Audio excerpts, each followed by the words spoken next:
In Nigeria, getting a visa is not just a process, it is a miracle. It is something people pray for, fast for, and cry for. When the visa finally comes, families gather. Friends celebrate. Churches echo with testimonies. It feels like heaven has opened its doors just for you. That was exactly how it felt for Sly. Sly had struggled for years. From one job to another, from disappointment to disappointment. But when his employment visa finally came through, it felt like his life had changed forever. His mother danced. His father smiled in a way Sly had never seen before. Even the neighbors came around to celebrate. "You Don Hammer," one of his friends shouted, laughing. Sly smiled, but deep down, he knew it wasn't luck. It was years of pain finally paying off. 3 days later, he stood at the entrance of Lagos International Airport, his dream just a few steps away. His suitcase was neatly packed. His documents were arranged carefully in a brown envelope. His heart was full of hope. But he had no idea that everything was about to change. Before we continue, take a moment to support this channel. If you enjoy real-life stories like this, please like, share, and subscribe to Tales by Savvy Sam. Your support keeps these powerful stories coming. Sly walked into the airport with excitement. The building looked big, busy, and alive. People were moving in different directions, some rushing, some calm, some clearly confused. He joined the line at the entrance. "Passport," a uniformed officer barked. Sly quickly handed it over. The officer flipped through the pages slowly. Too slowly. Then he looked up at Sly. "First time?" he asked. Sly hesitated. "Yes, sir." The officer smirked. That was the moment everything shifted. Say things no too easy like that," the officer said quietly. Sly didn't understand. "Sorry, sir." The officer leaned closer. "You fit miss your flight today, unless you cooperate." Sly felt a sudden coldness in his chest. "I don't understand, sir," he said again, this time more nervous. The officer sighed like he was tired of explaining. "Brothers, find me something. Make we help you." Sly's fingers tightened around his envelope. He had heard stories, but he didn't think it would happen to him. "Sir, I have all my documents," he said, trying to stay calm. The officer chuckled. "Everybody get documents. That one no mean say you go fly." Sly's heartbeat increased. The line behind him was growing impatient. "Next!" Another officer shouted from afar. But this one held onto Sly's passport. "You go miss your flight if you know wise," he whispered. Sly swallowed hard. "How much?" he asked quietly. The officer smiled. "Now you day talk." Sly reached into his pocket and brought out 2,000 naira. It was all the cash he had kept aside for small expenses. The officer looked at it and hissed, "You day whine me." Sly quickly added another 1,000. The officer snatched it, stamped his passport, and pushed him forward. "Go," he said. Sly walked away, his hands shaking. That was just the beginning. Inside the airport, things got worse. He saw a trolley and rushed to grab one. His bag was heavy. "Pay," a man said immediately. "For what?" Sly asked. "Trolley." Sly frowned. "But, isn't it free?" The man laughed loudly. "This no be abroad. Pay 2,000. Sly stared at him in disbelief. But he paid. Again. As he moved forward, another officer stopped him. "Open your bag." Sly obeyed. The man began to search through his belongings, carelessly, roughly. Then he paused. "What is this?" "It's food, sir. Just small things from home." The officer pulled out a bottle of red oil. "This one no go enter plane." "Why, sir?" Sly asked, confused.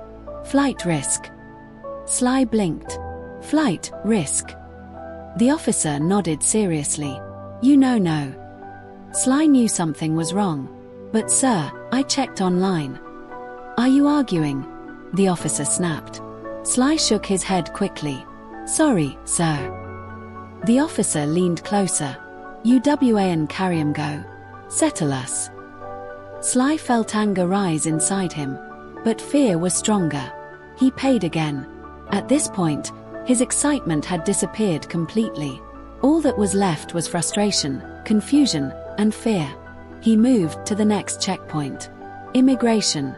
This was where things became even more dangerous. The officer behind the desk looked at his passport, then his visa, then his ticket. Everything was complete. Yet, the officer frowned. "Where is your offer letter?" Sly froze. "Sir, I have an employment visa." "I ask you a question," the officer said coldly. "Where is your offer letter?" Sly's voice shook. I wasn't given one, sir. My visa is already approved." The officer leaned back. "You are not traveling today." Sly felt like the ground had opened beneath him. "Sir, please." The officer raised his hand. "Next." Sly stood there, frozen. "Move!" Someone shouted behind him. Then suddenly, the officer called another man. "Take him," he said. The second man looked at Sly and nodded. "Follow me." Sly followed him to a corner. His legs felt weak. His mind was spinning. "What is happening?" he asked. The man looked around, then spoke quietly. "You know, get off a letter. That one NA serious problem." "But I have my visa." Sly insisted. The man nodded. "Yes, but you fit no travel like that." Sly felt tears forming. "But what can I do?" The man leaned closer. "We fit arrange off a letter for you." Sly stared at him. "How?" The man smiled slightly. "Nothing we know fit do here." Sly's heart sank. "How much?" 25,000. Sly's eyes widened. "I don't have that kind of money." The man shrugged. "Then you know, go travel." Sly felt trapped. Everything he had worked for, everything his family had celebrated, was slipping away. Right there, in that moment. And he realized something painful. This place was not just an airport. It was a battlefield. And he was losing. Sly stood there, staring at the man in front of him. 25,000, he repeated, his voice barely above a whisper. The man nodded calmly, as if he had said something completely normal. "Yes. Or you know, go travel today." Sly's throat went dry. Everything around him suddenly felt louder. The announcements, the footsteps, the distant conversations. Yet, in his mind, there was silence. A heavy, crushing silence. "I don't have that kind of money," Sly said, shaking his head slowly. The man looked at him with no emotion. "Then call somebody." Sly hesitated. Call who? His parents had already spent so much. His friends believed he had already made it. How could he explain this? How could he tell them that his dream was being blocked? Not because he failed, but because someone wanted money. "I don't have anyone to call," he said quietly. The man studied him for a moment. Then he leaned closer. "Okay, how much you get?" Sly swallowed. "Maybe 7,000. The man laughed. 7,000. You day joke." Sly felt his chest tighten. "I swear, that's all I have left." The man straightened up and sighed. "You people no day ever prepare." Sly didn't respond. He was tired. Tired of explaining. Tired of begging. The man looked around again, then lowered his voice. "Okay. Bring 15,000. Sly almost laughed. "I just told you I don't have it." The man's expression hardened. "Then go home." Those two words hit Sly harder than anything else. Go home. After everything. After the celebration. After the hope. Sly felt something break inside him. "Please," he said, his voice cracking. "There must be another way." For the first time, the man looked slightly annoyed. "You want me lose my job?" Sly blinked. "What?" The man shook his head. "You think say this thing NA joke? If I allow you like this, problem go day." Sly knew that was a lie. But what could he do? Nothing. Absolutely nothing. Just then, something unexpected happened. A woman's voice cut through the tension. "Leave him." Both men turned. A middle-aged woman stood a few steps away. She looked calm, confident, and completely unafraid. She was holding her own passport and boarding pass. The man frowned. "Madam, mind your business." The woman didn't move. "I said leave him." The man scoffed. "You know wedding day happen here." The woman stepped closer. "I know exactly what is happening." Sly watched, confused. Who was this woman? And why was she helping him? The man crossed his arms. "Madam, no cause problem." The woman smiled slightly. "Or what?" There was something in her voice, something strong, something fearless. The man hesitated. For the first time, Sly saw uncertainty in his eyes. The woman turned to Sly. "Do you have a valid visa?" "Yes," Sly replied quickly. "Ticket?" "Yes." "Then why are you here?" Sly opened his mouth, but no words came out. The answer was obvious, but saying it out loud felt dangerous. The woman nodded. "I understand." She turned back to the man. "Let him go." The man looked around nervously. Other passengers were beginning to notice. That was not good for him. He leaned closer to Sly and whispered angrily, "You go regret this." Then, reluctantly, he stepped back. "Go," he said. Sly didn't wait. He grabbed his documents and moved quickly, his heart racing. As he walked away, he turned back slightly. The woman gave him a small nod. "Thank you," he mouthed. She smiled. But there was something else in her eyes. Something serious. Almost like a warning. Sly didn't understand it yet. But he would soon. Very soon. He finally reached the departure gate. His hands were still shaking. His mind was still racing. But at least, he had made it this far. He sat down, trying to calm himself. Around him, other passengers were relaxed, scrolling through their phones, chatting, laughing. It felt like a different world. A normal world. Not the one he had just escaped. He took a deep breath. Maybe, just maybe, the worst was over. But then, he heard it. Sly. His heart skipped. Slowly, he turned. Two uniformed men were walking toward him. His stomach dropped. "Not again." "Come with us," one of them said. Sly felt the fear return, stronger than before. "What did I do?" he asked. No answer. Just silence. Cold, heavy silence. And in that moment, Sly realized something terrifying. This nightmare wasn't over. It was just getting started. Sly stood up slowly. His legs felt heavy, like they didn't belong to him anymore. "Come with us," one of the officers repeated. This time, his voice was firmer. Stronger. Not a request. An order. Passengers nearby began to glance at Sly. Some curious. Some concerned. But no one said anything. Nobody ever says anything. Sly swallowed hard and followed them. As he walked behind the two men, his mind raced. What did I do wrong? Did I miss something? Is this how it ends? They led him away from the gate, away from safety, into a narrow corridor. The noise of the airport faded. Now it was quiet. Too quiet. They stopped in front of a small office. One of the officers opened the door. "Enter." Sly stepped inside. The room was dimly lit. A desk. 2 chairs. A dusty fan spinning slowly above. It didn't feel like an official office. It felt like a trap.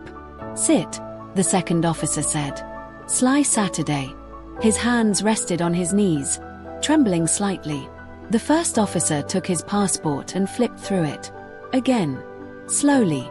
Deliberately. Just like the first man had done at the entrance. Then he looked up. "You day travel go where?" "Dubai," Sly replied quietly. "Work?" "Yes, sir." "Where your offer letter?" Sly's heart dropped. "Not this again. Sir. I already explained." "Answer the question," the officer snapped. Sly froze. "I don't have it, sir. But I have a valid employment visa." The two officers exchanged a glance. A silent conversation. Then one of them chuckled. "You people no day hear word." Sly's chest tightened. "Sir, please. I have done everything required. The officer leaned forward. No, you never do everything.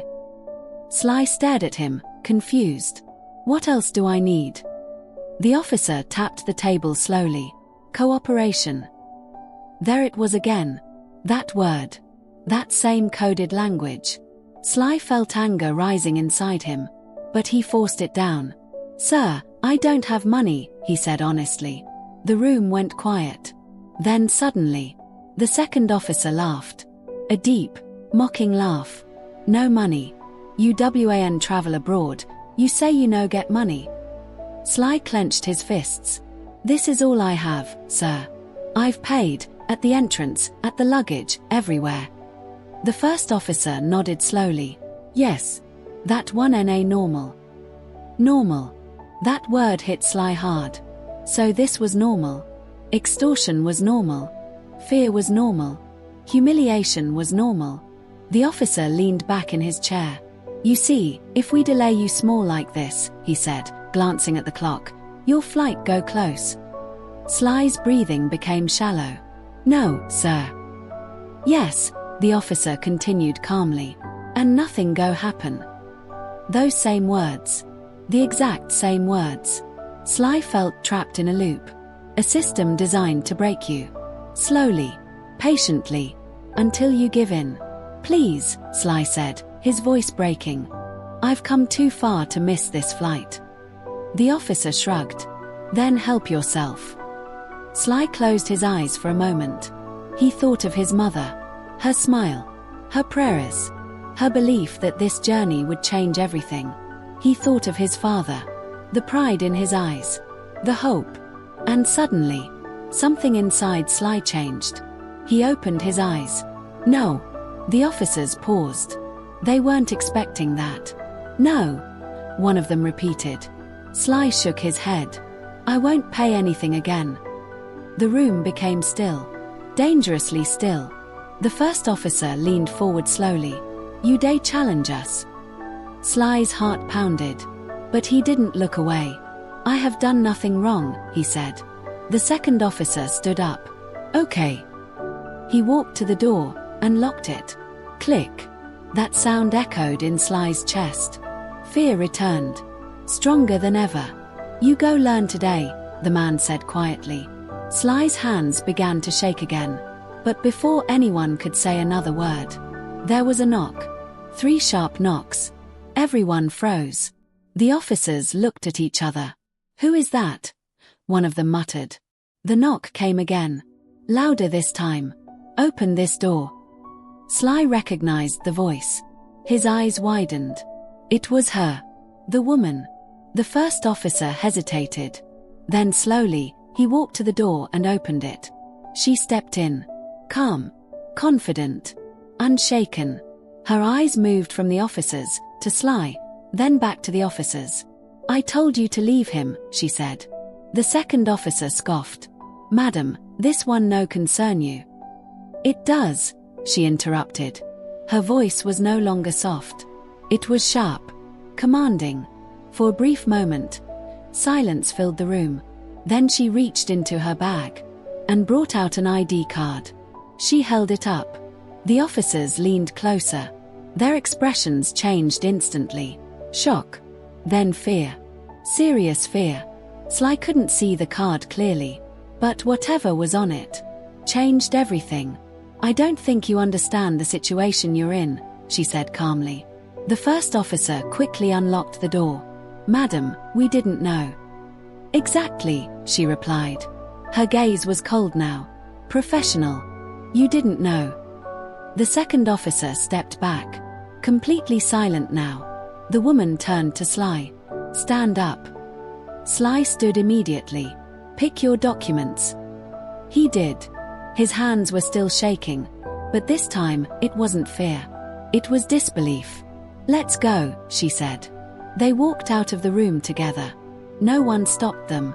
No one said a word. As they stepped back into the main airport area, the noise returned. Life continued as if nothing had happened. But for Sly, everything had changed.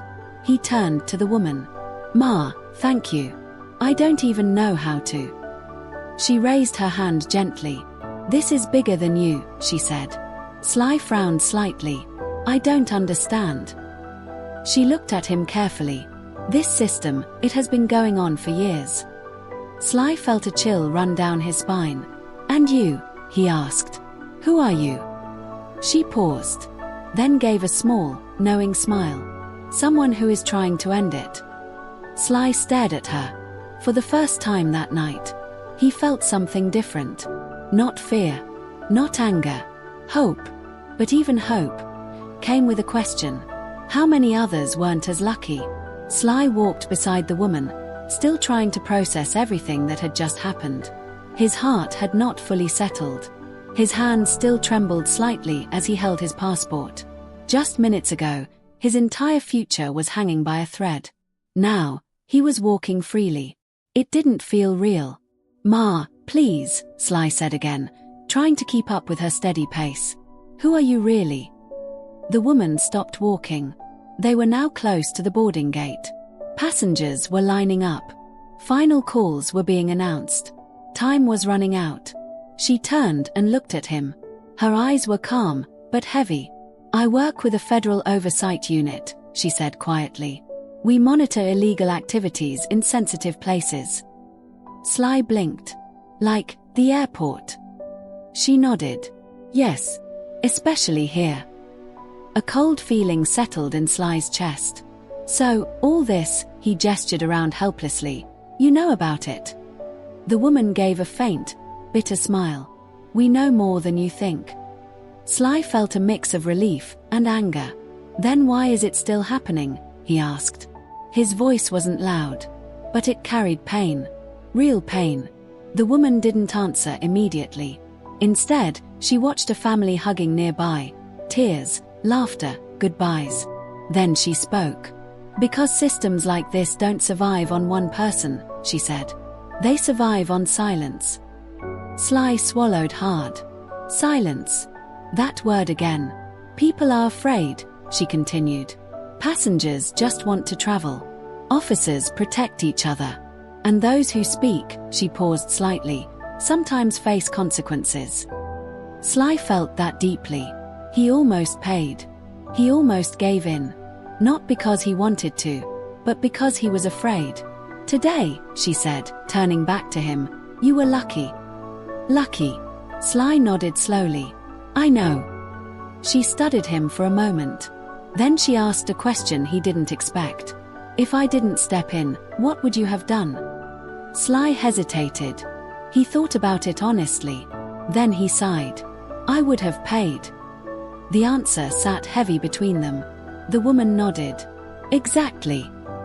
No judgment. Just truth. A painful truth. "But listen to me," she said firmly. "When you get to where you're going, don't forget this." Sly looked at her, confused. "Forget what?" "This feeling," she replied. "This frustration. This injustice. Don't forget what it feels like to be powerless." Sly said nothing, but something inside him shifted again. Because deep down, he knew. He would never forget. "Final boarding call," a voice echoed loudly. Sly's heart jumped. That was his flight. He looked at the gate, then back at her. I don't even know your name," he said. She smiled slightly. "You don't need to." Sly hesitated, then nodded. "Thank you," he said sincerely. She gave him one last look. "Go. And make it count." Sly turned and hurried toward the gate. Each step felt unreal. The same airport that almost swallowed his dream was now letting him go. He handed over his boarding pass. The attendant scanned it. "Have a safe flight," she said with a smile. Simple words. But to Sly, they meant everything. He walked through the gate, down the tunnel, into the plane. And as he finally sat down, he exhaled deeply. For the first time since arriving at the airport, he felt safe, but not at peace. Because as the plane began to move, his mind drifted back to the officers, back to the fear, back to the countless others, still trapped in that system, still paying, still suffering, people just like him. People who didn't meet someone like her. People whose stories ended differently. Sly looked out the window as the plane lifted into the sky. Lagos grew smaller beneath him. But the truth stayed with him. This wasn't just about one airport. It wasn't just about one country. It was about a system. A system that feeds on fear. A system that survives because people feel they have no choice.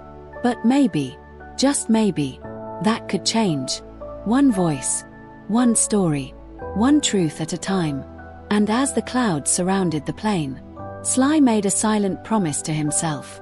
He would tell this story. He would not stay silent. Because silence was the real problem. If this story touched you, don't just watch and move on. Like this video, share it so more people can see the truth, and subscribe to Tales by Savvy Sam for more powerful real-life stories. Because stories like this are not just entertainment. They are reality for thousands of people every single day. And the more we speak about it, the harder it becomes to hide. Have you or someone you know experienced something like this? Share your story in the comments. Let's expose the truth together.